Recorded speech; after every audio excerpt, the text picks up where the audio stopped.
On the first day of university, the most beautiful girl in school dumps him in front of everyone. So, she says coldly, "Let's just break up." The crowd sneers. A toad lusting for a swan, they whisper.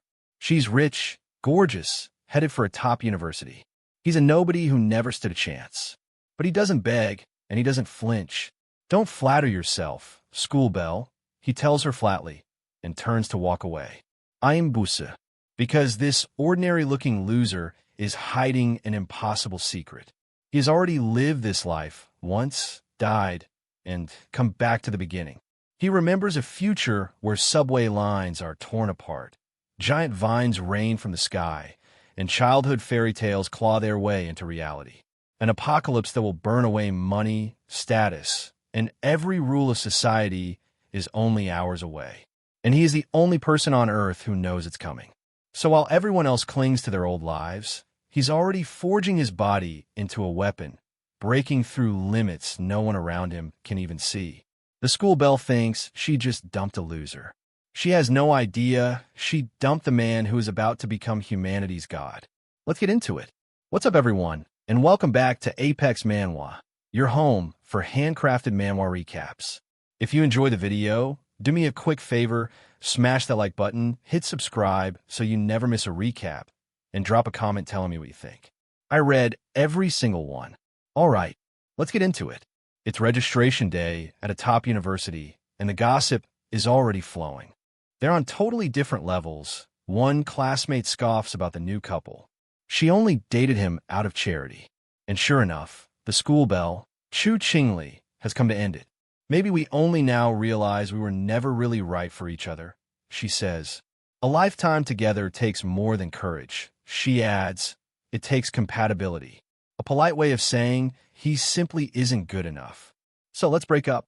And she's so sure of herself that she smirks. "No matter how you try to win me back, it's impossible." He just stands there, silent. The onlookers eat it up. Why isn't he saying anything, they wonder. Is he so heartbroken he's shut down completely? One guy in the crowd smirks to himself. A toad like him could never keep a swan like her, he thinks. She should have picked me. Finally, the boy speaks. "Fine," he says, turning to leave. "That's it." The girl blinks, thrown off. Is he faking it? Then she grabs his arm, and he cuts her off cold. "I don't care what you're thinking or what tricks you'll try," he says. "I'm not getting back together with you. Got that? Don't flatter yourself, School Belle," he finishes. The crowd is stunned. "No way," they gasp. So blunt. But here's what none of them understand. To him, the Chu Qingli standing in front of him is basically a stranger because he has come back from future disaster, a man reborn into this exact moment in time.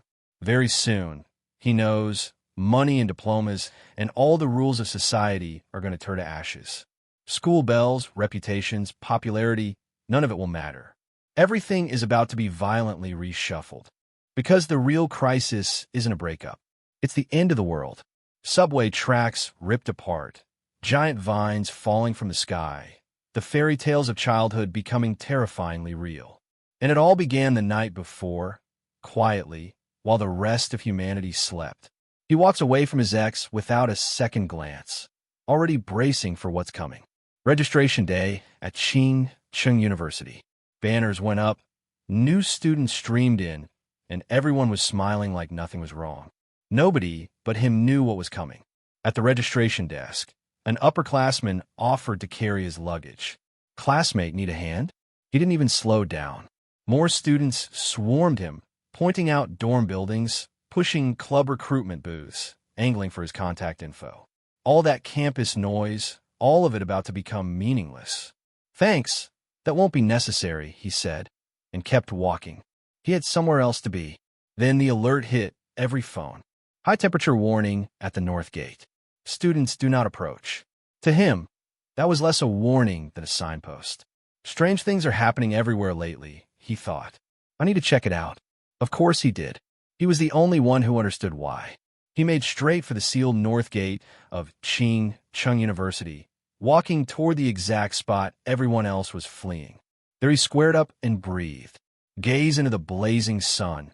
Inhale and exhale its intensity. His self-made cultivation running live. A prompt surfaced in his mind. Golden sun breathing technique, ready for body replacement, no learning required. And a strange line, cultivation points plus 50.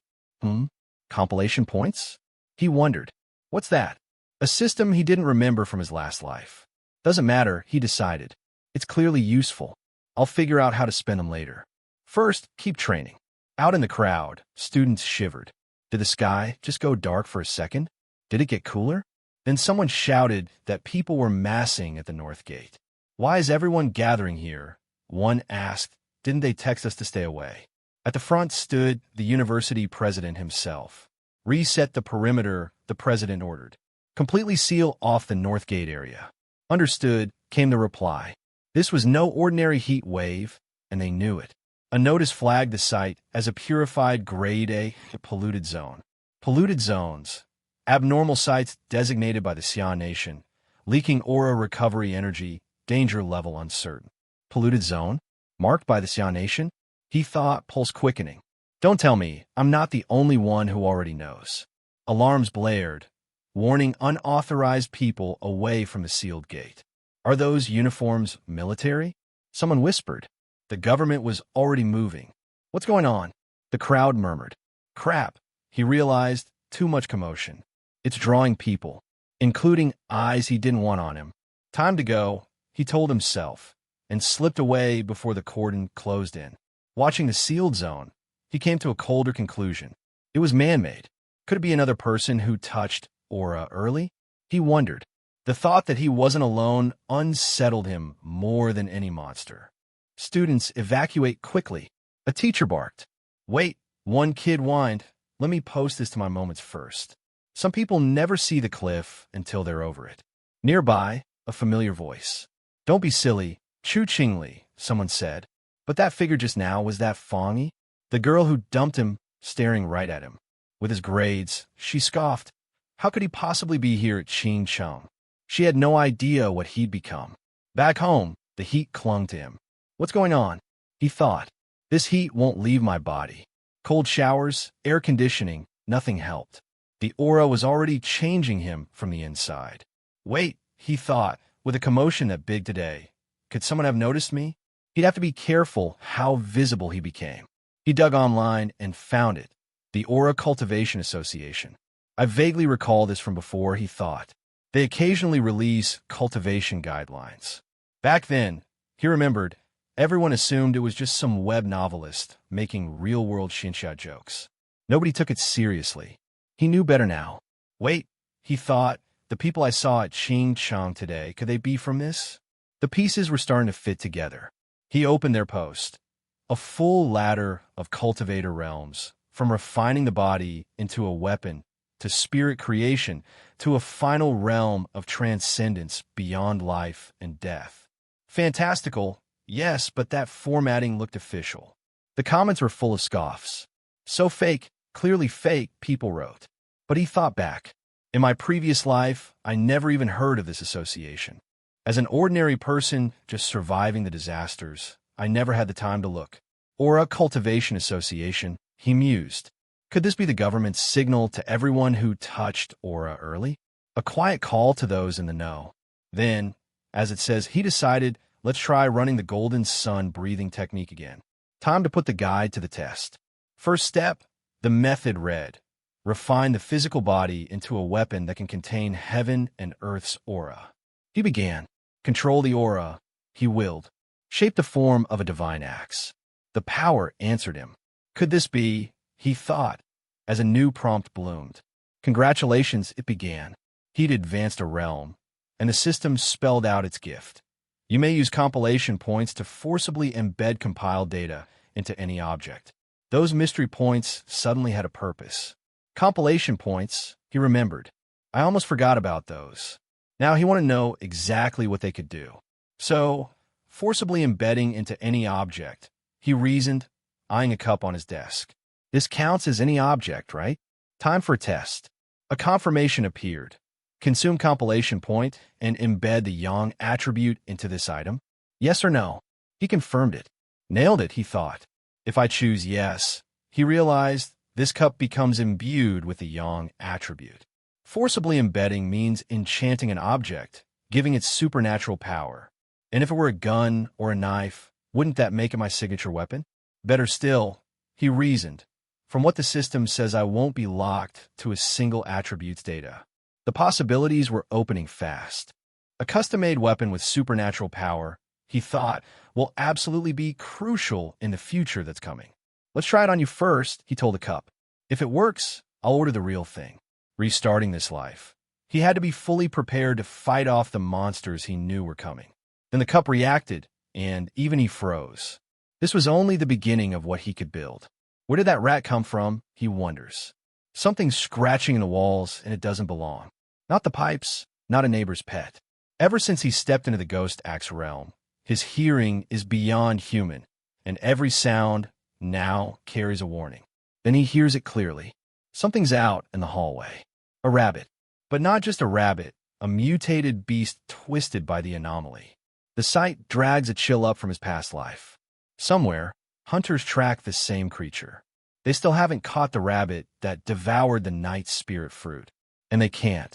That thing's speed is simply too insane to pin down. Then a signal spikes. There it is. One of them breathes the aura of the mutant beast. The night aura surfaces again, and it's moved. Target has entered a densely populated residential area 20 kilometers out. Coordinates commun. Pursue at all costs. The order snaps, or the residents there won't stand chance. Everyone stay careful. It ate the spirit fruit only recently. Its mutation isn't finished, and it will only keep growing stronger. Meanwhile, an overworked office drone gapes at the thing in the room. Am I hallucinating from the overtime? He thinks, as a coworker barks about the comic being late. Then the screaming starts. The MC moves. My body really changed after the breakthrough. He realizes, watching the beast lunge in perfect slow motion. Still, it rattles him. Mutated beast this savage, showing up this early? It's worse than anything he remembers from the last life. No hosetastion. He has to kill it now, before the night attribute drives it into full frenzy, where everyone in the building becomes its next meal. He already knows the answer. Its weakness is the tail. The rabbit bites back, trying to drain his yang power, and he almost laughs. The power of the sun is too dominant for it. This thing is digging its own grave. It clawed at him like a starving ghost, desperate to devour the energy in his body.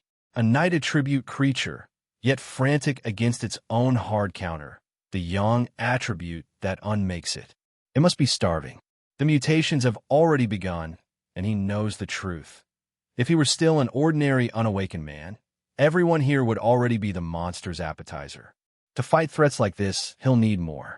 I have to collect more techniques, he tells himself. On the hunter's feed, the reading flatlines. Target is dead, corpse in fragments, recovering the residual night attribute. But at the scene, a scorching aura floods the room. So hot. Someone gasps, choking on the heat. Extremely high, extremely pure yang, just like at Qingxing Northgate. That, he thinks, can't be a coincidence. HQ can't explain it. The rabbit's dead, but no hunter killed it. A new forerunner has appeared, wielding a high-level attribute. The same one who purified the polluted University Northgate.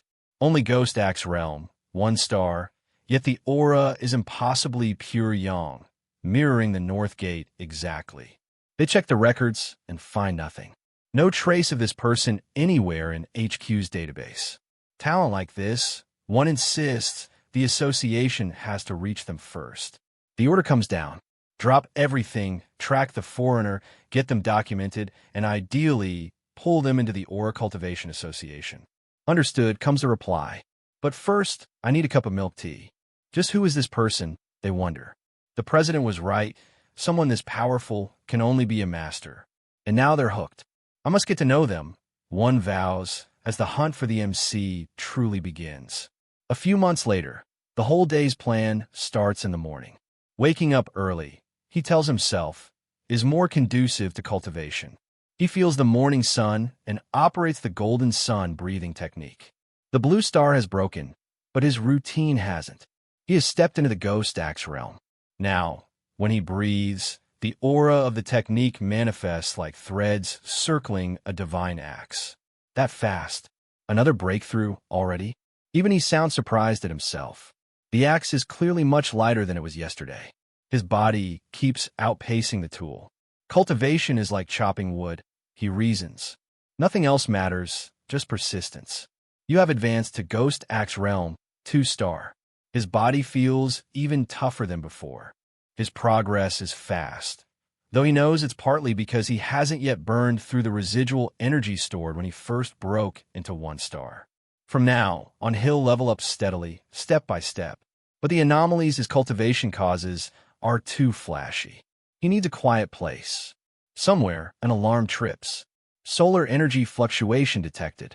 Him again? He turns to his system. Use code points to implant the yang attribute into this item? Yes. Last time he tried coding a figurine prop into a weapon. The coding succeeded, but the prop couldn't handle the yang attribute's power. Not every prop makes a suitable weapon. This time it's different. He feels the blade and the power in his body share the same origin, resonating hard.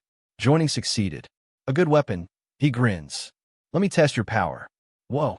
Close one. He breathes, almost started a wildfire. Still too loud, and with all this smoke, he's probably already been noticed.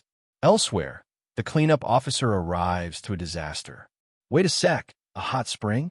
What the heck did this Buddha statue do? How does he even file after sales for this? He's about to get scolded by the cleanup department again. Ever since this guy appeared, nothing good has happened. Last night it read Ghost Axe 1-star aura, he mutters. Now, already 2-star? And there's a strong energy mixed in. A spirit weapon? Spirit core tech is still incomplete, limited, not even open to the public. How does he have one? Haha, must have been a mistake on my part, he tells himself, unconvinced. Back with the MC, realization. The system said he can code many different techniques, that everything in the world can become material. So once he gains other attributes, can he stack them all into one weapon?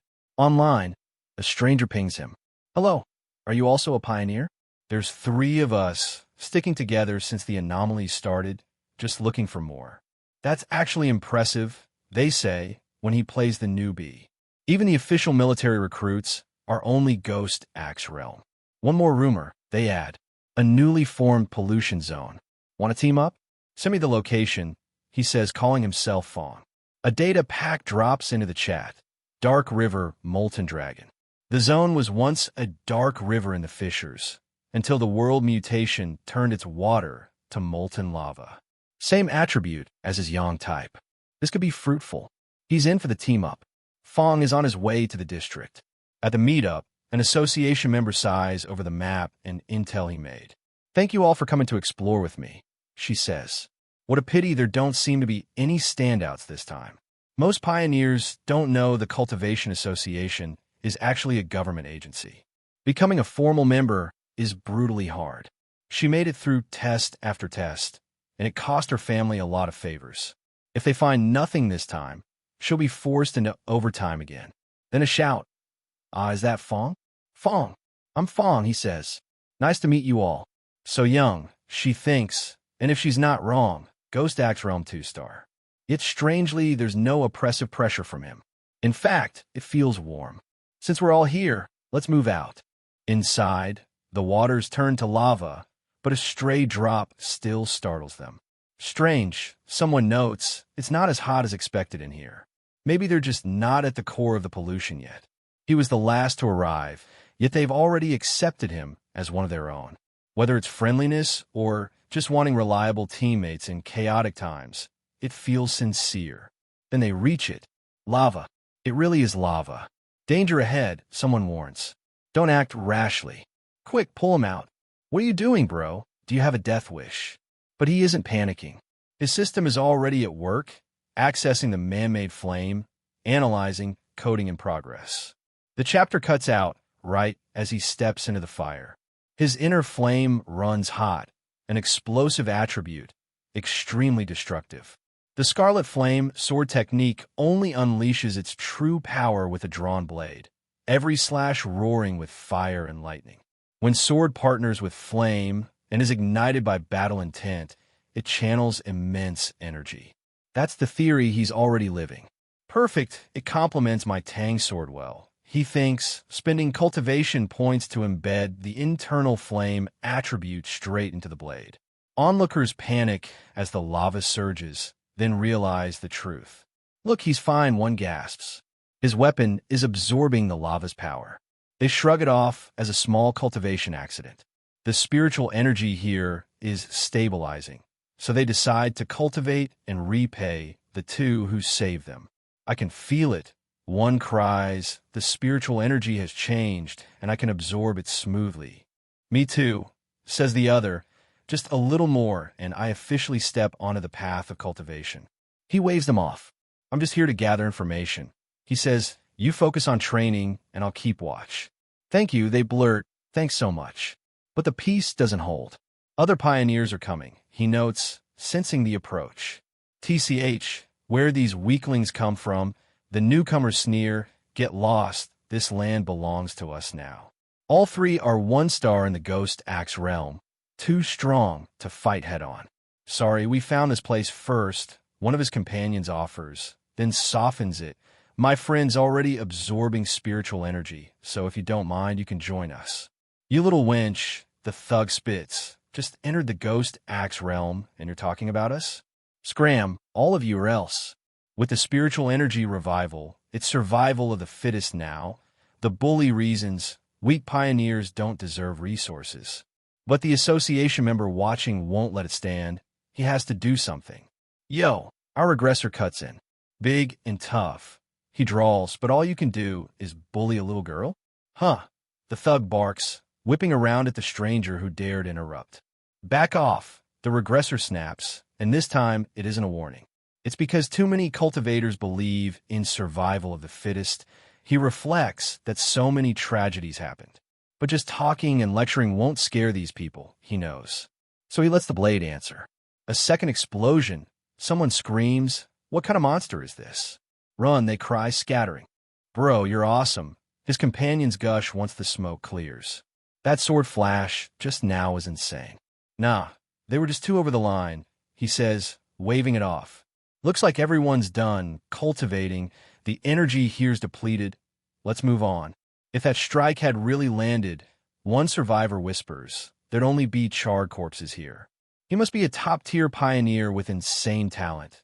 Gotta report this to the organization. At the Spiritual Energy Cultivation Association office, a report lands. Xiaoya, are you saying another high-attribute pioneer has appeared? What do you mean, another? Nothing. She deflects, catching her slip. I've documented it.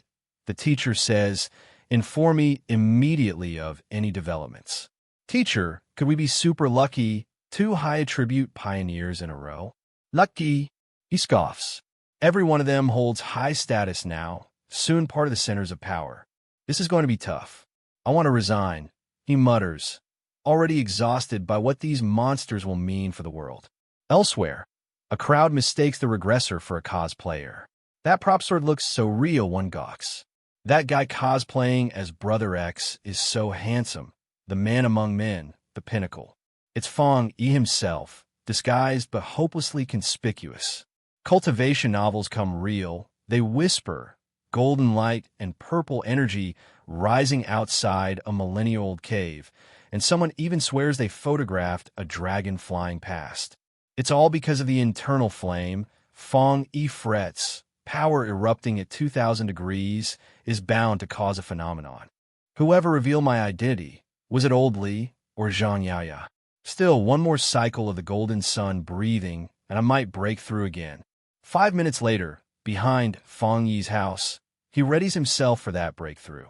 Finally done, calls a voice nearby, a garden restoration expert named Su Qingying, unaware of what's about to happen. What is this? She gasps as the air itself begins to distort. Such overbearing energy. Watchers marvel. This person is on the mountain. Wait, are they about to break through to 3-star Ghost Axe Realm? Can a Ghost Axe Realm breakthrough cause such chaos? One asks, shaken. This is beyond monstrous. No good, I have to go check it out. Su Qingying decides. Could be him? No way, right? and she races toward the storm to find out. He's trying to swing the divine axe. Someone gasps from the shadows. All around, unseen watchers hold their breath as our regressor works. Has this man been secretly training for hundreds of years? One of them wonders.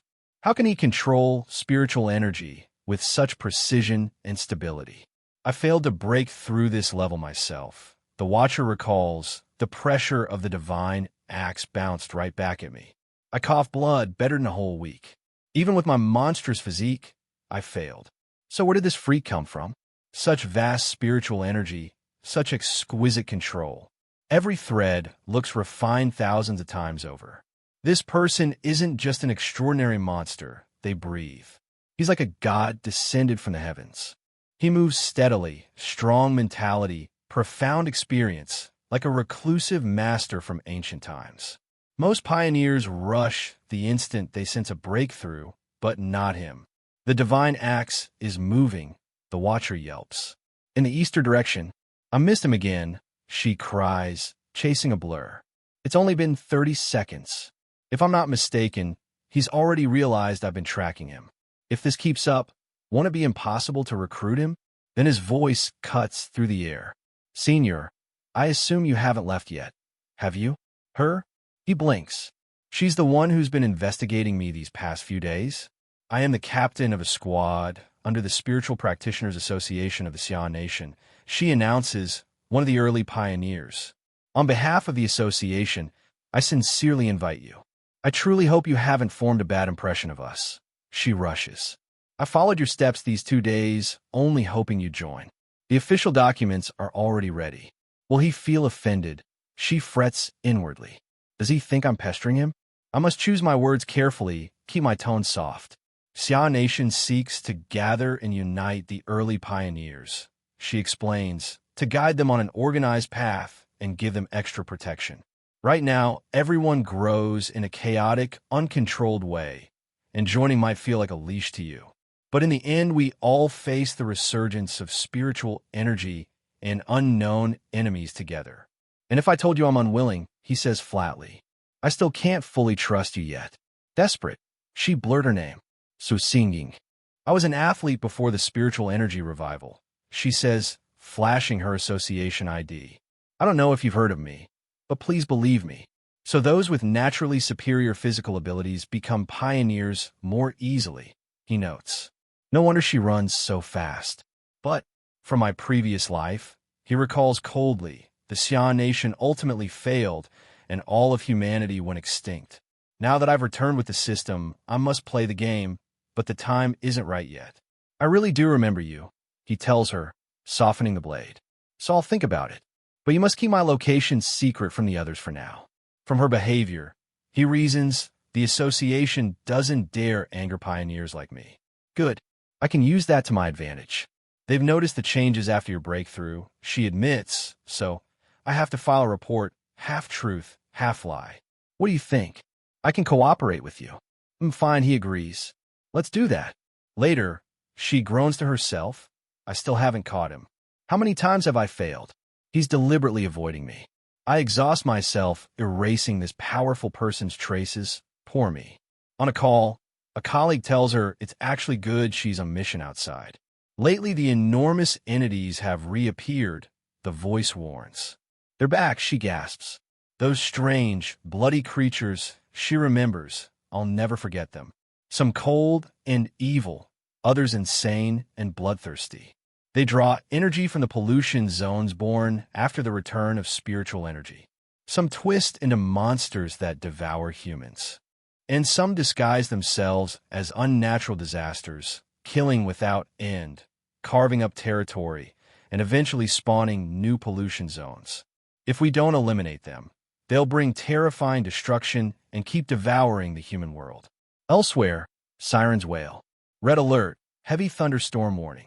Citizens are advised not to go out unless necessary and to exercise extreme caution. We haven't seen a storm like this in decades. People marvel at the roiling sky. What kind of supreme power is undergoing a lightning trial here? A bystander whispers. What an enormous concentration of lightning energy, majesty, awe, and wild fury.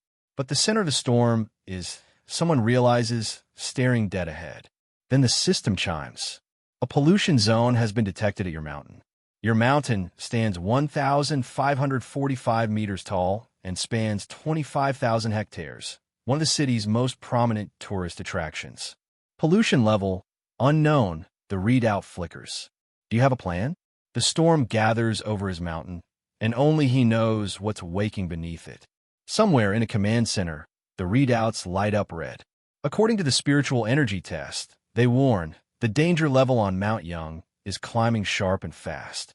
Mount Yuhong must be sealed off at once. An officer orders and designated a new contamination zone. Nobody in, nobody out. The matter is urgent and extremely dangerous, the commander says, so I summoned her even though she was already on another mission. Qingying, report the latest developments. Ascending the mountain is impossible right now, she answers. The thunder-type energy has hit the explosion threshold. We've classified it a level for now, she says, but at this rate Mount Yuhong qualifies for S level within the hour. The emergency plan has to activate immediately. Here's the problem. Based on every explorer record they have, no one in range can even approach that area. Even I can't do it, she admits. The numbers are brutal. Even Gulf-level explorers with 3 stars come out to a 100% mortality rate. Certain death. So they choose the only sane option. Seal the foot of the mountain, run patrols around the clock, and stop anyone from climbing it. Agreed. Eliminate the threat at its root and seal the mountain completely. The zone is fresh, the energy at its peak. When it drops, they'll reassess. But someone is already thinking the opposite. Fortunately, our regressor thinks I have the yin-yang breathing technique. But that's not enough. To extract the purest thunder energy, he realizes he must reach the very center of the storm. Mount Yuhong's peak itself. He knows why this matters. With spiritual energies return, humanity gained little. The food chain reversed, and people fell to the bottom unless they fought to rise. This isn't just about nature changing, he thinks. Even a simple rabbit or rat could now become a threat to humans. And in the future, things far worse than strange beasts will appear. Even practitioners might be powerless before them. He alone knows what's coming. He takes stock of what he has. He's mastered the yin-yang breathing technique and the flaming sword style, solar and inner fire. But it's far from enough.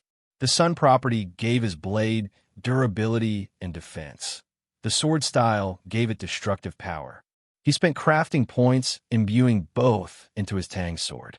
I must become strong myself, he resolves, so I can beat these vicious, deceptive creatures. Leaning too hard on a weapon only breeds weakness, which is exactly why he's here.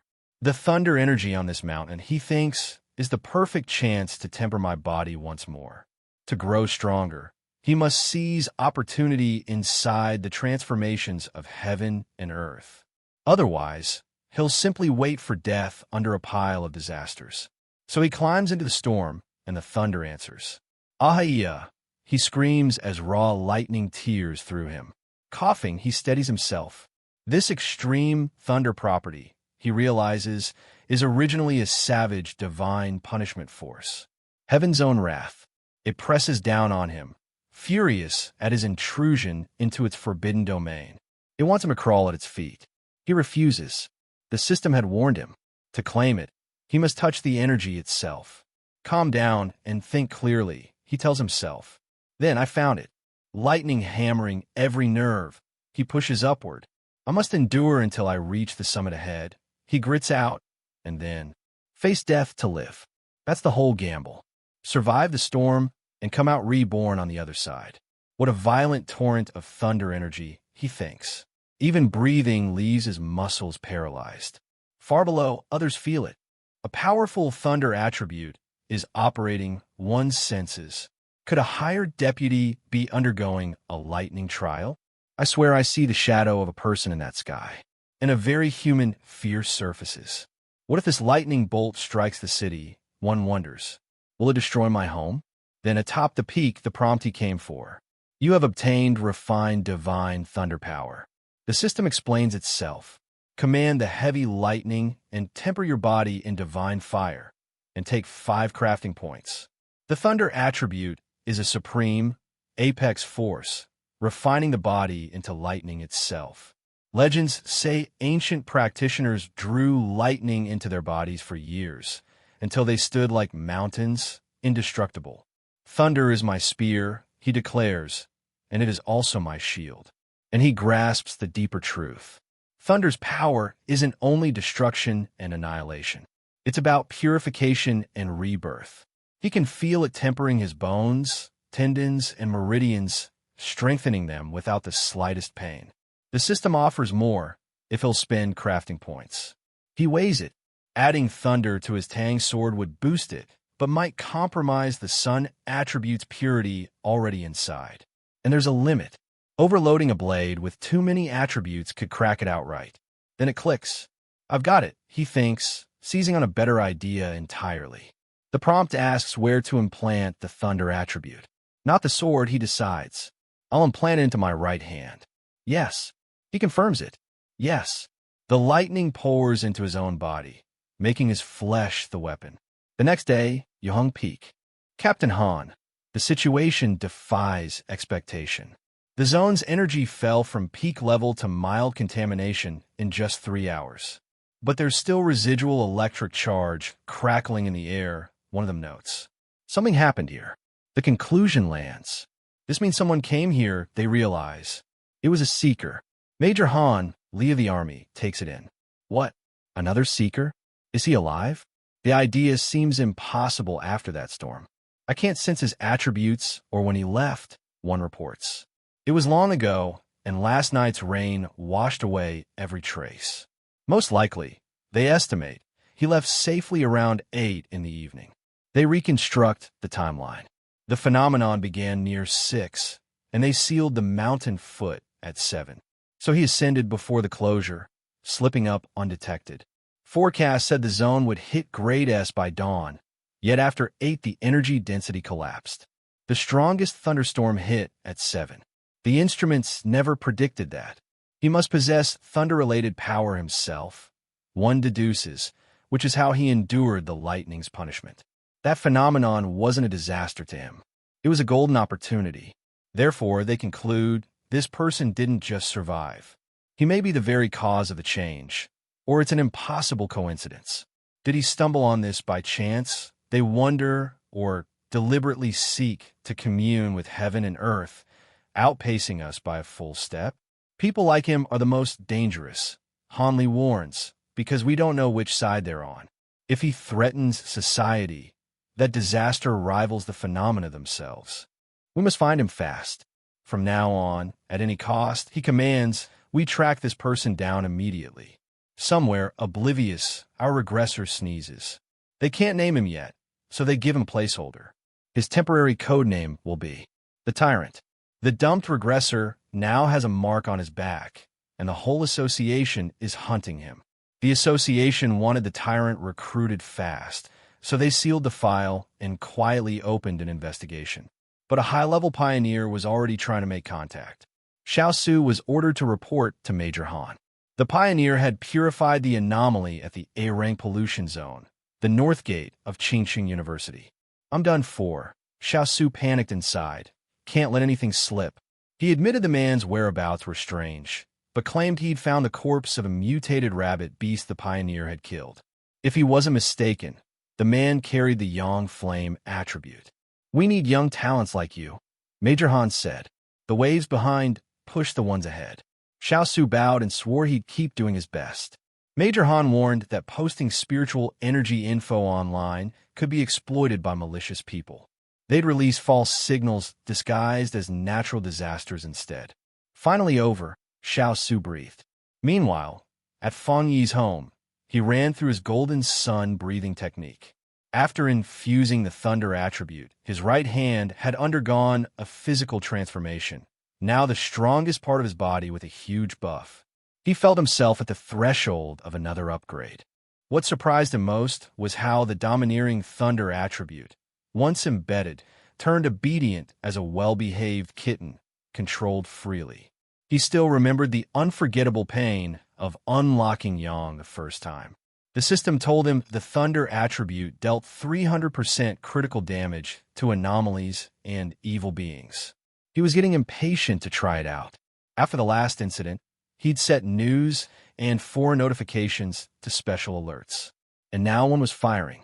In these times of upheaval, Xia Country issued danger warnings to protect civilians. But the opportunities buried inside those warnings were incredibly tempting to a pioneer like him. An explosion had torn through a chemical plant, causing city pollution. It hit during a shift change, no one injured. An event this massive, Fong thought, was hard not to suspect something deeper. The forums were losing it. Locals described a cold, evil aura they couldn't put into words, while skeptics mocked them for turning a factory blast into a ghost story. That cold and evil aura, Fong noted, felt familiar somehow. That hit him. I remember now, he thought, that terrifying evil thing from my previous life. Don't move. Could it be them? Those things love to appear during the dark and shadowy hours. Their power went berserk, perception and hunting and instant kill abilities all terrifyingly abnormal. Once ordinary plants, or animals, mutation had given them sentience, 100 times more dangerous than the mutated rabbit beast. He had to move out tonight before they survived and evolved further. It's time, he decided, to test my 300% critical hit in real combat. Elsewhere, the Destroyer Squad radioed headquarters. They were tracking anomaly file number 7, Candle Night, and had just lost the target. Its known ability.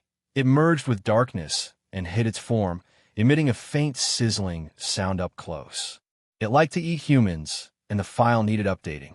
Headquarters logged the supplemental data and filed the extermination request as top priority, expected resolution within 12 hours.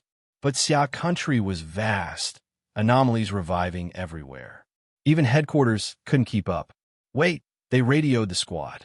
The area ahead had Spiritual Energy Cultivation Association agents nearby. Team leader Dong Suing was running pioneer observation there and could be pulled in to assist. Huh, she thought, catching the call. When did I get so famous? So you're the ones calling me in for overtime, she drawled as she arrived. The Candle Night anomaly eats people. The squad snapped. It's not just about overtime. Is that your attitude when asking for help? She shot back. Looks like the Destroyer Squad's so elite it doesn't need help, she said. Then the Ying squad will excuse itself. Boss is so savage, her subordinate gasped. What if someone gets eaten? Then it's their problem. Wait, please. Sorry, my tone was too harsh, the squad relented. Without your tracking, if we get eaten, fine, but everyone in this city dies. File number 7, Candle Night. The anomaly's traits are logged as darkness, dampness, and a hunger for people. Somewhere in the city, a squad is about to walk straight into it. Understood, the destruction squad answers. Begin operation. They move with the confidence of people who've done this 100 times. Target detected. Deploy formation, the leader calls. The whole unit locks in a place around the threat. North, west, southeast, they shout in turn. Full encirclement. On paper, the monster has nowhere to run. Then it moves. Watch out for the sound wave, dodge. Someone screams as the thing lashes out with raw force. Are you okay, Captain? As expected, Candle Night is powerful, the leader grits out. If I hadn't retreated in time, my bones might have been shattered. With this much destructive power and its dark attribute, letting it stay in the city means disaster. It's trying to burrow underground to escape, someone warns. Captain Sue, it's a corrosive dark attribute. Anything it touches erodes instantly, and we've got no high tier counter. Stay in formation. Everyone stay alert. Don't let it escape, they shout, chasing the anomaly deeper. The hunt pulls them exactly where it wants them. Wait, the spiritual energy here just spiked. One of them realizes too late. Something about this place is wrong. You all stay outside, Captain Sue orders. I'll follow them in. Yes, the squad answers, and she steps alone into the dark. This is the inside of an abandoned factory. Let me scan the spiritual energy here first, she thinks, raising the association's new auxiliary device. An average squad can handle a threshold around 50, the readout shows. Candle Night measured 48. But wait, the threshold just blew past 80 and it's still skyrocketing.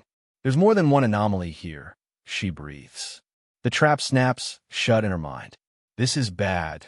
There really is another one, she realizes. Candle Night lured us in on purpose. It was never the real threat.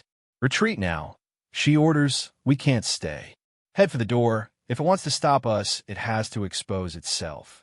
With all of us, we can force the main door open again, this way. Then the poison hits.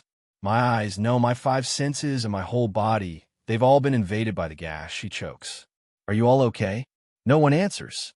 It's like I'm the only person left in this factory, she thinks. They must still be nearby. I just can't sense them, and they can't reach me. That presence belongs to the other anomaly, likely a giant serpent. Candle Night lured us into this factory because it's actually the serpent's lair. Its black mist is poison, and we were poisoned the moment we stepped inside. If we use spiritual power to fight, we only burn out faster. The gas paralyzes our senses and drains our energy. Mine's nearly gone, and without it to shield me, I'll soon be a corpse. What kind of anomaly has battle intelligence and godlike power, playing with us like toys? Is this the end, she wonders, sinking? And that's the exact moment everything changes. So it's a dark attribute anomaly after all. A new voice says, calm as anything. Someone has walked in who already knows what he's facing. I see it now. There are 2 anomalies here, he notes. No wonder the spiritual energy felt unnaturally thick. One lures, the other harvests, he muses. Surprisingly coordinated for a pair of beasts. And you like biting people so much, he adds, turning on the serpent. Your turn now, he says. Let's see how you handle fire. The tables have turned on the things that thought they were the predators. He tells us to look at the blade. His tang sword is already moving, and he's read the whole exchange before it lands. As expected, the beast had a follow-up move ready. He'd already accounted for it. The serpent roars, Groarr. Heh, he answers unbothered. Good thing he sensed it in advance. He notes, this serpent's dark aura is even denser than Candle Night's. Just now, wielding the tang sword and unleashing internal flame, he controlled the force and retracted it, then used the blade as a carrier to channel thunderbolt power straight into the snake's body. Candle Night was bloodthirsty, he reasons, but as a dark-type anomaly, its power was relatively weak, at most harming 1 or 2 humans. This serpent, though, is something else entirely. Just as he thought, a cunning mutated species with sharpened intelligence and deadly sneak attacks. Its poison paralyzes and kills silently, without a trace, but he can feel the sharp warning pain thanks to his golden sun breathing technique. The yang flame resolves the poison. The golden sun technique protects and heals, and the thunder attribute purifies. Together they flag every intrusion, warning him of incoming attacks before they connect. For others less lucky, that venom would be incurable. This serpent grew so stealthily it must be near the 3-star Ghost Axe realm, relying on ambush. And paired with Candle Night, it made the perfect trap for elite pioneers. It's probably devoured plenty of people by now, pioneers who never made it back to the association. But no matter how venomous it was, its end is ash and dust. The inner flame was pure, but the thunder attributes triple crit stole the spotlight. His combat ability, he figures, is pretty decent among pioneers now, right? Then he stops. Someone's still here. He walks over. That one from the association, Sue something. Hey, no need to pretend. He says, your playing dead performance needs some work. Enemies always meet on narrow paths. She thinks it really was him earlier. Huh. She covers, I woke from the smell, wasn't faking. You're strong, he tells her. Your teammates all passed out, but you kept enough to shield yourself and stay sharp enough to smell the blood. She stammers a thank you, unnerved that he noticed the sliver of energy she'd hidden. She still has no idea how he beat both Candle Night and that giant serpent. Just promise to stay honest and not reveal my identity, he says. He's a lot friendlier this time than before, she notes. It's getting late, he adds. Since you're all out of danger, I'll head out first. Hey, wait, she calls. No need, he says. Too many mouths spoil things. I'll leave this to you. Later, he wonders why the absorption failed. Maybe the dark spiritual energy had already been dispelled, and his body instinctively rejected it. The system didn't respond either. Forget it. He'll review it at home. Back with Sue, she laments she never got a good look at his face, and that he still hasn't let his guard down around the association. Hey, wake up, she tells her teammate. It's over. We were ambushed, the teammate blurts, scrambling to piece it together. Where did that overwhelming yang attribute come from? They gape. What's going on? Some pioneer came to help, Sue explains. My original task was to track an extremely high-level yang attribute pioneer, and it should be him, the target of my mission. Actually, he counter-tracked her. She admits he knew exactly what she was doing, yet this time he saved them. His identity is still a mystery. To solo both Candle Knight and that serpent, what a monster. Speaking of which, where's Candle Knight's corpse? Let's clean up and submit the remains to the association. A teammate recoils at the body. Ugh, such violent energy. Captain Sue, did you say he was yang attribute? Because this residual electrical charge is way too intense. Is this Candle Knight's corpse? The thunder attribute's purity is very strong, definitely high tier. Could be two pioneers came, one killing the serpent, one killing Candle Knight, then left together? Only one person showed up here, Sue says. No one would believe a single man carried two extreme high-level attributes. Just one of them would make someone a top-tier genius. A dual high-tier attribute pioneer, practically unheard of. Yang Flame Walker, they murmur. Thunder Tyrant, another finishes. Just what kind of freak is this guy? And that's exactly the legend he's building, one beast at a time. He'd station team members outside the factory on purpose. If he lingered too long, they'd report straight to the association. When a reconnaissance squad arrived, their real intent was grim. They'd come to collect corpses. Instead, one soldier burst into tears. Boss, you're alive. I thought I'd lost my captain forever. With him gone, the association personnel shifted to a colder task, scanning residual spiritual energy, reading the traces, reconstructing the whole battle to report back. The comparison was damning. Combat habits, kill patterns, everything pointed to one man having slain both anomalies. 99% probable, they concluded, the same individual. Either anomaly alone could have wiped their team out. A dual high-tier attribute pioneer, and he'd finished both in a single strike. We're Ghost Axe realm ourselves, one muttered, and the gap is ridiculous. My surveillance target has appeared, one operative reported. The data is updated. I need to take this to the higher-ups. The kills match two of her assigned targets, the Tyrant and the North Gate of Qingsheng University. She understood exactly what the situation meant. Xiao Su, pause your mission, her superior ordered. He saved you, clear the anomalies, secure the whole area. That means he doesn't resent the association and he's not our enemy. For your safety and to leave a good impression on that Tyrant, don't make contact yet. But I still have one theory, she pressed. Back at the rear mountain, when the Tyrant was about to advance, I sensed an incredibly strong aura where he'd been active. I suspected a spiritual weapon, though I thought it unlikely. Now that he's confirmed a dual high-tier attribute pioneer, though, could he actually have a spiritual weapon? Unlikely, came the reply. No matter how gifted, no one forges a spirit fuel weapon without outside help. And the recon team found no third spiritual attribute, the kind of weapon would leave behind. The aura I sensed was yang attribute, she said.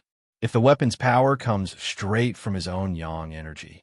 Then if he's a spirit creation realm cultivator, doing it solo is theoretically possible. Spirit creation realm? Even globally, cultivators that high are barely more than a handful.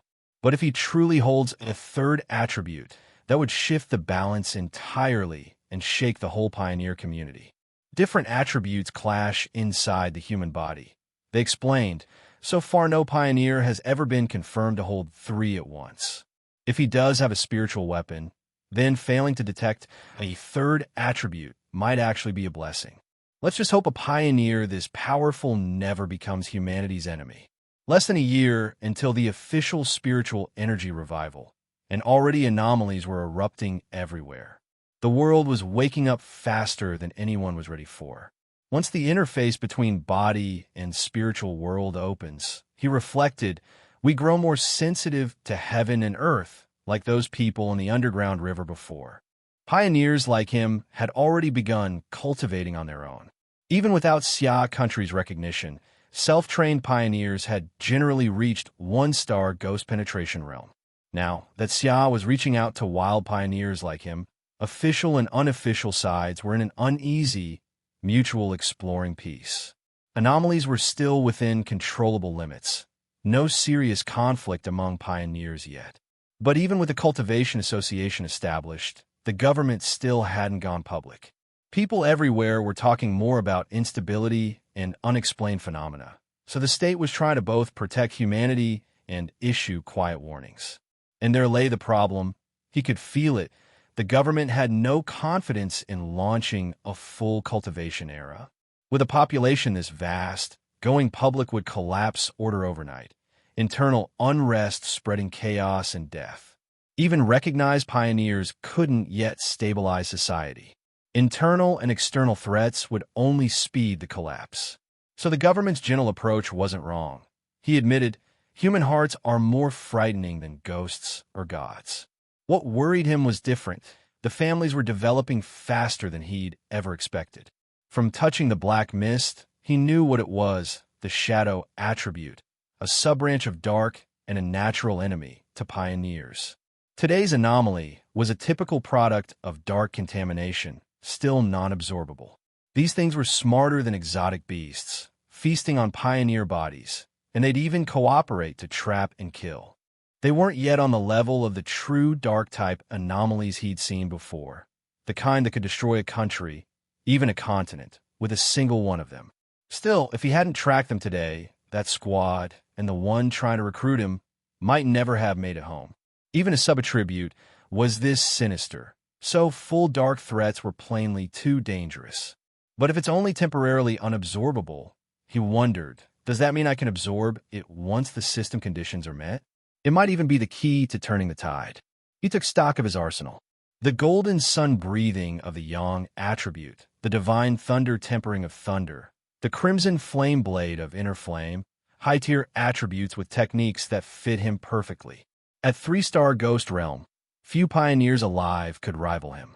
And yet, he told himself, it's still not enough. His phone rang and cut the thought short. Auntie? Xiao Yi, how's your health lately? She asked, then got to the point. Your cousin's coming to study near you, and I don't feel safe with her alone in a hotel. Could she stay at your place a few days? Cousin? The only thing he remembered was a student obsessed with studying. He couldn't even recall what she looked like. Sure, just have her come over, he said. There's a spare room. When's she arriving? She'll bring you some specialty snacks. Thanks, Auntie. Won't hold back then. Your cousin arrives tomorrow afternoon. Sorry to trouble you. No trouble at all, he said, wrapping up. I've got something else to handle.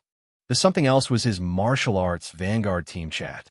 A teammate pinged, want to meet up in real life or head straight to the destination? Neither. He typed, I'm staying at my cousin's place. Gotta play the part. Talk later, logging off. A rumor alert scrolled past his screen. An internet-famous town, renamed Death Town. 3 more people vanished. Still taking the pork beast challenge? Yangwa Town? He murmured. Somewhere else, a voice asked, did you finish packing? The hotel's fine, the cousin protested. I don't want to bother him. Nonsense. Safer than staying alone, her mother insisted. I trust your cousin. Just don't cause trouble, and help out around the house. One hurdle at a time, he thought. Whatever this cousin turns out to be, she won't be harder to handle than an anomaly. You have arrived at your destination, the navigation announced. This should be the place, she said, standing at his door, about to walk straight into his carefully guarded life. A girl showed up, claiming to be his cousin. Linny? He didn't even recognize her. So you're here for the summer camp? He asked, playing the part of the harmless relative. Yes. If you need anything, just call me. Okay, thanks, cousin. Polite. A little too polite. He handed her a spare key, her room just across the hall, and apologized for the trouble. All very neighborly. But something nagged at him. Is it my perception acting up? He wondered, or is she just bad at hiding her presence? On the couch earlier, he'd caught a faint, unfamiliar trace of spiritual energy. Could it be she's already become a pioneer too? Then the summer camp story was a lie. Meanwhile, E was texting her own crew. Cousin seems nice, won't interfere. When do we move? Keep a low profile, they warned. The place is crawling with pollution zones already claimed by other pioneers.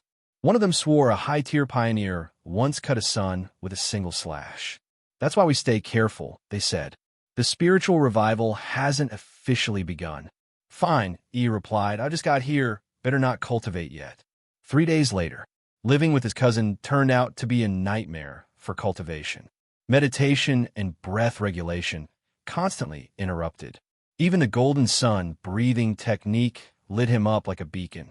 So bright, he fretted. How did I never notice how flashy this thing was? And the most terrifying part. Cousin, dinner's ready, she called. Tomato beef stew, cold cucumber, corn rib soup. He insisted on the dishes. No worries, she said. It's the least I can do. Faultless etiquette, housework done with OCD precision. Still, he reasoned, not stopping her is part of making her drop her guard. Only then can I get to the bottom of her identity, he told himself. Then her phone buzzed. What's wrong? He asked. A friend calling you.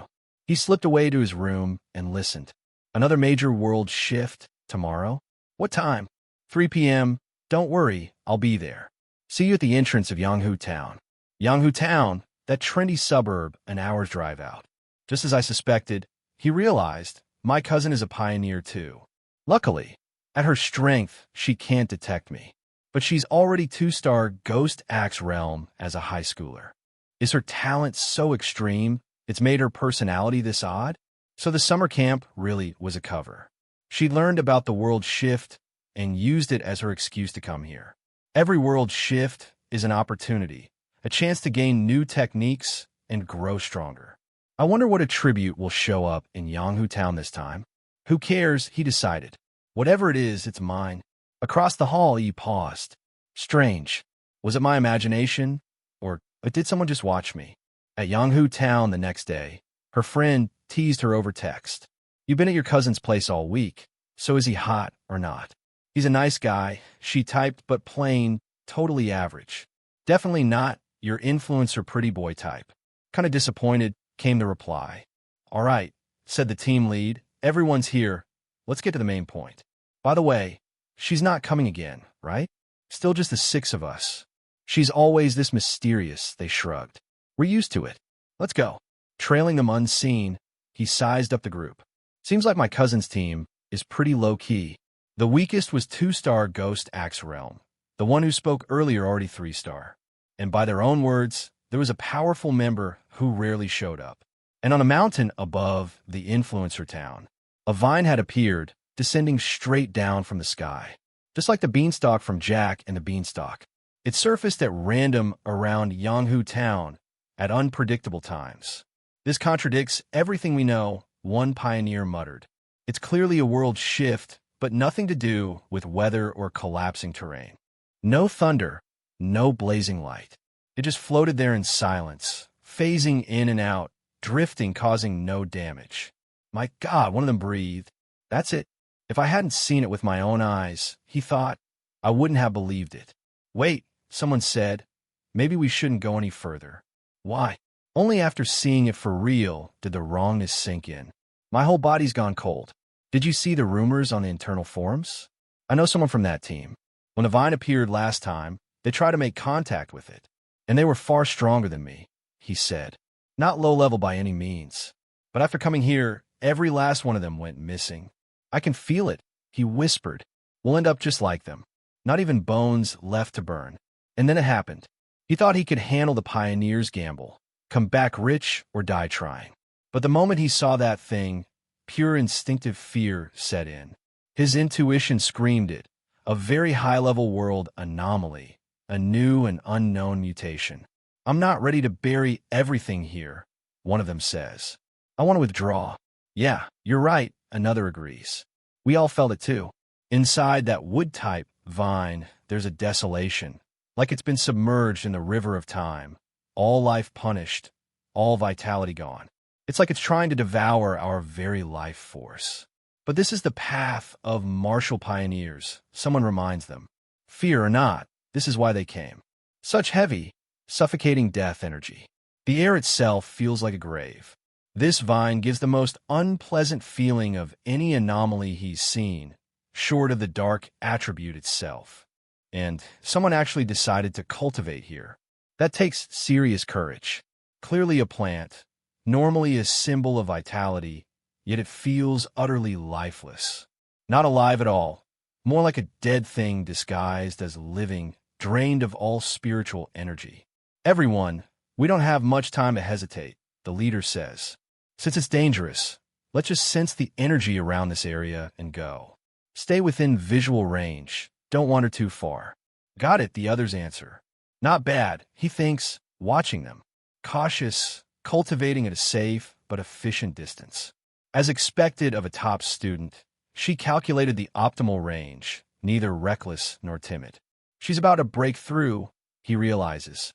Already approaching 3-star? This cousin of mine, she really is gifted. Amazing E. 3-star Ghost Axe Realm. E has already crossed the line, but the triumph curdles fast. This is bad, someone shouts. The vine is moving toward us. What? It sensed us from this far away. The impossible is happening. Grah, help me. Run, run. If we don't run now, we'll die here. E's breakthrough caused too much of a disturbance. They mustn't get entangled because once the vine wraps around them, the desolate aura will consume them instantly. They'll melt on the spot. No, we can't leave yet, one cries. E will be in danger. Then what do you want me to do? Another snaps. Protect her with my own energy? She chose to cultivate here. So now she levels up while I die for her? Calm down. Life and death are fated. Wealth is heaven's will. If we don't leave now, we all die with her. You're too young. Don't act on emotion. We're all just acquaintances here. Then screw you all, the young one spits. I'm not abandoning my teammate. My cousin probably doesn't even realize the danger she's in right now. But there's not much time left. Still just a student, and this vine's power is overwhelming. He doesn't even know if he can save her at his current strength. I promised and I'd take care of her, he tells himself. A promise made must not be broken. E. The name tears out of him as the vine closes in. Then, impossibly, the vine hesitates. It's retreating? It stopped attacking? The death-hungry vine has simply pulled back. Is this another pioneer? That's the purest yang attribute. Of course, only such a high-tier attribute could force back a desolate vine like this. Why, one sees. I reached 3-star Ghost Axe Realm in almost no time. Only a handful in the whole country match that speed. Linny's talent barely matches mine, not even that far ahead. But still, if there are pioneers like that out there, then what are we? Just dim stars, shining faintly beneath a radiant moon? He crushed me. No, he crushed all of us. Just what kind of existence is he? The system finished creating his new authority, and the readout was chilling. The desolation attribute could instantly unleash a disclosure aura that drained the life force of everything around it. He studied the sky vine he'd just claimed, marveling that something this deadly could only take root in terrain this treacherous. Had it grown anywhere else, he realized it would have sucked the life out of everything for dozens of miles. This desolation attribute was tyrannical, seizing others' vitality by force. The survivors he'd rescued crowded around him, grateful. Thank you for saving us, big brother, they said. If not for you, we'd surely be dead. How can we ever repay you? No need, he told them. Farewell for now. Privately, he knew the truth. He'd piggybacked on their intel to come here and walk away with endless vitality and the desolation attribute. He was the one who'd profited most. As for the conflict between those people earlier, he made a note to watch his cousin's movements more closely. When danger strikes, people reveal their true nature, and a scattered team wouldn't survive the coming shift. He left so quickly, the others muttered. What now? With the threat gone, Linny had advanced to the 3rd level. Their best move was to cling to this team as long as they could. E, you're awake, someone cried. Now everything hinged on whether she stayed rational enough not to force a falling out. But really, they agreed, They should be focused on that mysterious man. Linny stirred, dazed. What has happened? She asked. In them, such strong, lingering yang energy, she breathed. Even from this distance, she could feel its scraping intensity. Let me be the one to explain what happened, one of them offered, as the others fell silent. Did you see it? They asked. The vine was now curled far away in the sky, deliberately avoiding them. That's the deterrent that man left behind, someone said. Even with him long gone, the vine stayed meek as a chicken. All its earlier menace vanished. Back home, his cousin greeted him. You're back. You look a little pale. Just tired from studying, he lied. You're really putting in the effort, she said. Go rest. Should we order takeout tonight? Okay, he agreed. Breakthroughs were mentally exhausting, he reflected. Every time he channeled spiritual energy to summon the divine axe, it demanded total concentration, worse than a month of all-nighters. Good thing he was no longer an ordinary person. A few sleepless nights wouldn't kill him. Such was the fate of pioneers. The world had already begun to change. A normal life like his cousin's, he admitted, was no longer possible for him. His phone lit up. In a group chat, someone named Gia Lon posted, If there's any trace of that powerhouse again, notify me. It was the first time Gia Lon had ever spoken in the group. The chat exploded. Others swore it really was that senior, wondering why he'd save them. That slash pierced the sun itself, heaven's light devoured by a sea of white. Breaking news, they typed, the high-tier attribute god has returned. I swear, one wrote, no pioneer in Xia country at the same tier could have withstood that blow. He smirked, reading it all. Now Linny would lower her guard around him even more, and he could observe her freely without ever being suspected. The real question now, he thought, was how to carry the desolation attribute itself. The desolation attribute leaned toward plant-type entities, but it was a sinister, corrosive thing by nature. Forcing it directly into his body could have ugly side effects. Worse, it might clash with the thunder attribute already in his hand. The safest path, he decided, was to bind it to something like that strange ghost vine. The vine had fallen from the sky because it sensed the dense revival of spiritual energy, then evolved on its own, giving birth to the desolation attribute. Suddenly, he knew exactly where he needed to go. He arrived at the city forest park. He needed to choose the one plant that resonated most with his spiritual energy and make it his lucky one. He reached out and felt something answer. Was this the response of plants to spiritual energy? It was intense, he thought, but still not enough. He needed something far more potent, and he wasn't done searching yet. A force this desolate radiated off the little plant like the hand of a demon. Even Fong Yi, who had seen the future, felt the weight of it.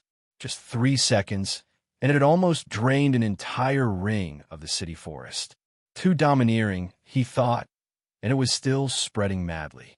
Forget it, he decided. If this kept up, it would drag the Spirit Chi Association straight to his door. With the Spirit Chi revival, every plant here was in danger, and this was the city center. The association was bound to notice. Sure enough, once he was in the park, the surveillance cameras multiplied and the paths went strangely deserted.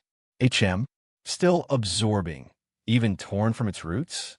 Compared to the reckless devouring from before, though, the pace had slowed way down. Pulled out of the soil, and its spirituality hadn't weakened at all. Before he chose it, it had been nothing but an ordinary wildflower. Granted an attribute, had it begun to evolve, some shackle of evolution snapping loose? Somewhere nearby, alarm screamed. Warning, abnormal value exceeding limit. Not good, he realized. Had he tripped the surveillance? Time to leave. Inside the Spirit Chi Revival Plant Research Department, the readings spiked out of control. Abnormal values off the charts, one tech cried. What happened? Everyone, wristbands on, ordered the lead. Into the park immediately. Quarantine it, no outsiders allowed in. One researcher stared at the numbers, horrified. At Qingqing University's North Gate, only fluctuated between 8 and 10. The Dark River Molten Dragon had been 25. When a Spirit Chi anomaly passed 10, the military took over. and this part's concentration had never even touched 10 before now. Humidity, ground temperature, sunlight, all normal, one muttered. But it was as if every plant had been drained of life in a matter of seconds. What tribute could do this? Let's push forward, one said. The center has to be up ahead. Don't go closer, a teacher barked, throwing out an arm. Don't touch it. That's the desolation attribute. You know, the vine hanging down from the sky? The teacher asked. The younger researcher went pale.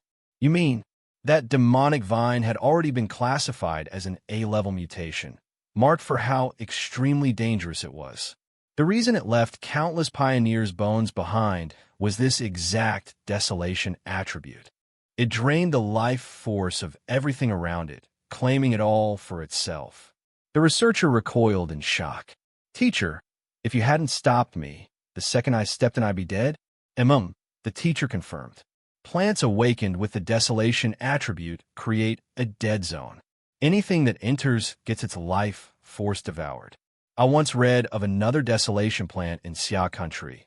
The teacher went on, in the ancient tree forbidden zone of Song City. A decaying giant tree that polluted the whole forest, and anything that approached was pierced through. With heaven and earth changing, plant mutations couldn't be underestimated. Beyond the vine and the ancient tree, a new desolation source had now appeared, and desolation was the strongest plant attribute known. I've heard the situation, a new voice cut in.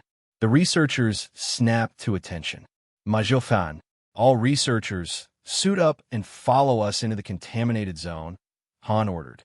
But inside, the scanners came up empty. No desolation source detected, a soldier reported. Wasn't only the vine supposed to move around? Could it be? The aura is decreasing, another noted. In just 5 minutes, the concentration has dropped to 25. Let's investigate.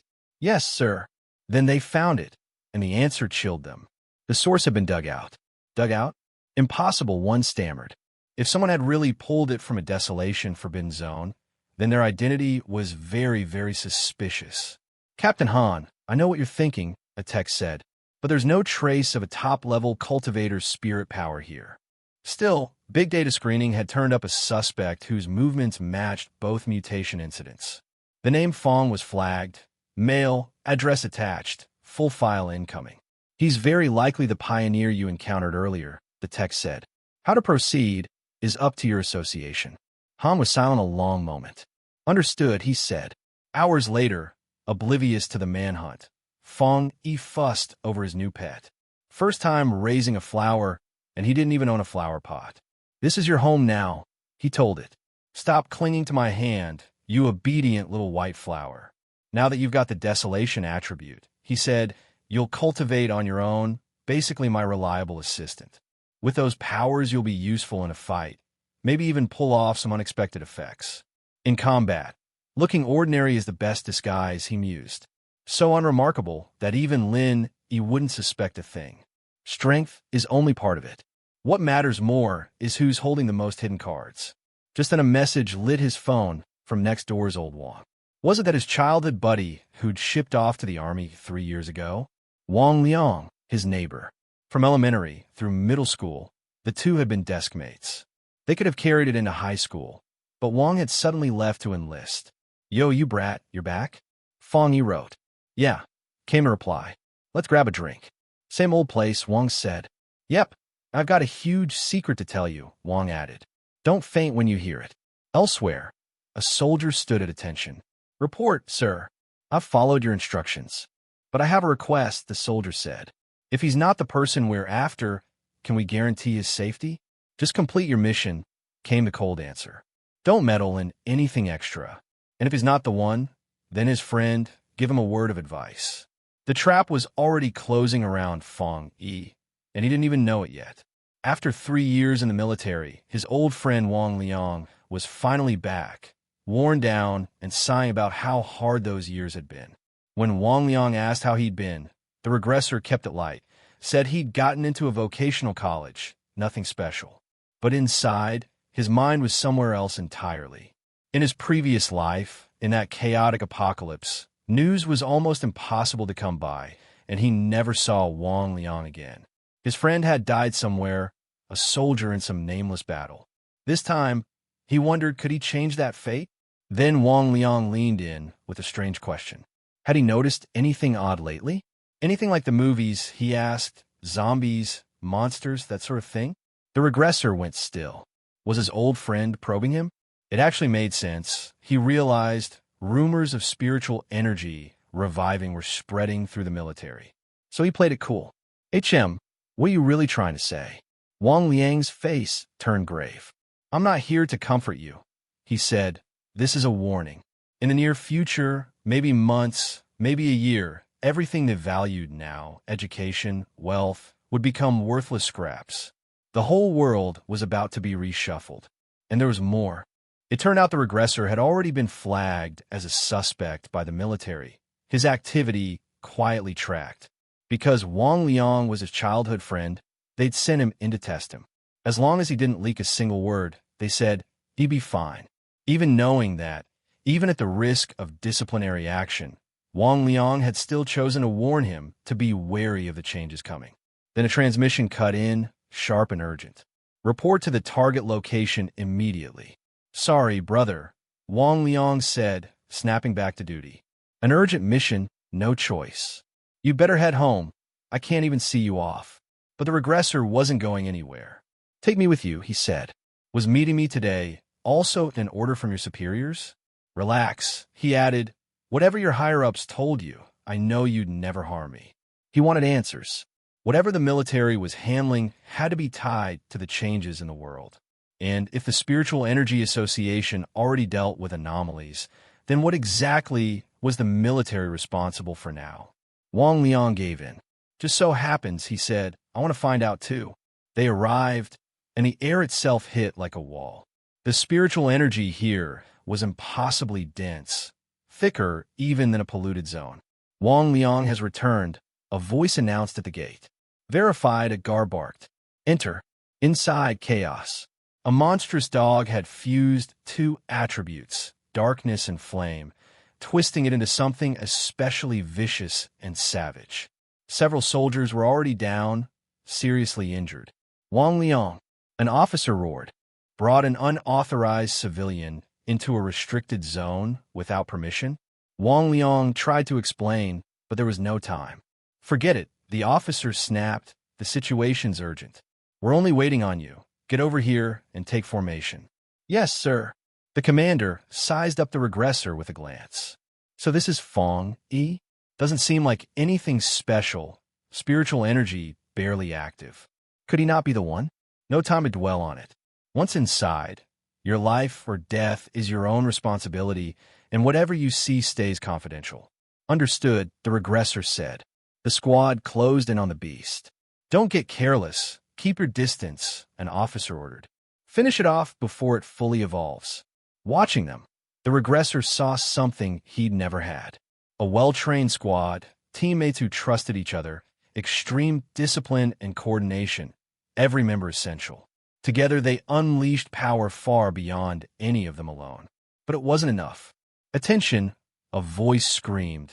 The Hellhound has fully fused with the darkness attribute and completed its mutation. The thing lunged. Wang Liang. Someone cried out. Damn it. Command reclassified the thread on the spot. Restricted Zone 019. The C-Class had fully evolved, now upgraded to B-Class. Rewrite the battle plan. All units listen up. In the aftermath, someone checked on Wang Liang. Are you all right? Why, yeah. He managed. I channeled spiritual energy into its binding collar and got hit with the backlash. Then an officer laid down the line for everyone stationed in Restricted Zone 19. No matter what tactics, no matter what methods, even if they had to give their lives, they absolutely could not let the B-Class mutation leave the restricted zone. And that's where Part 1 ends. A dumped high schooler who remembers the end of the world just walked straight into the military's darkest secret and watched a C-Class monster evolve past everything these elite soldiers could throw at it. He came to save one friend's fate, but now he's trapped in a sealed zone with a B-Class beast that cannot be allowed to escape. If you want to see what the regressor does when the apocalypse stops being a memory and becomes the thing in the room with him, Part 2 is where the martial arts god is truly born. Subscribe and don't miss it.